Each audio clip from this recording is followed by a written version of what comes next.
ও ভাইয়েরা, আর ওই মোল্লা মৌলবী চাই না যারা ভেদ জ্ঞানওয়ালা, শুধু ভাগ করতে জানে। ওই মোল্লা মৌলবী দরকার যারা মুসলমানকে ঐক্যবদ্ধ করবে।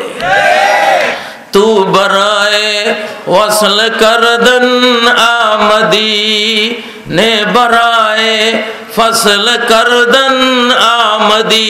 তুই তো মিলাই দেওয়ার জন্য আসছ, তুই তো কাটার জন্য আসিস নাই। ঠিক নয় কি? ঠিক নয় কি? ইয়াদুল্লাহি আলাল জামা, ইদা ইয়াদুল্লাহি আলাল জামা।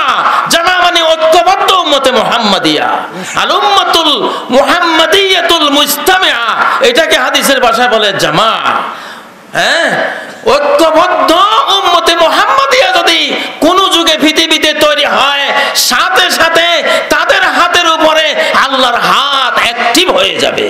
ইয়াদুল্লাহ ওয়ামা রামাইতা ইয রামাইতা ওয়ালাকিন্নাল্লাহ রামা। ও মুহাম্মদ, তোমার হাত দিয়া তুমি যেই ধুলি নিক্ষেপ করছিলে বদরের দিনে, তোমার হাতের উপরে আল্লাহর হাত ছিল।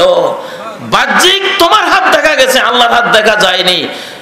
1000 কাফেরের চোখে 1 মুঠ করে বালু ঢুকছে, তুমি তো মারছিলে 1 মুঠ। 1 মুঠিকে 1000 মুঠি বানিয়েছে কে? তুমি না আল্লাহ।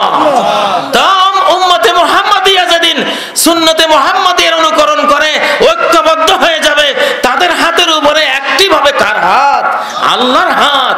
আল্লাহর হাত যেদিন অ্যাক্টিভ হবে, এই উম্মত গোটা বিশ্বকে আবার দখল করে নেবে, জয়ী করে নেবে।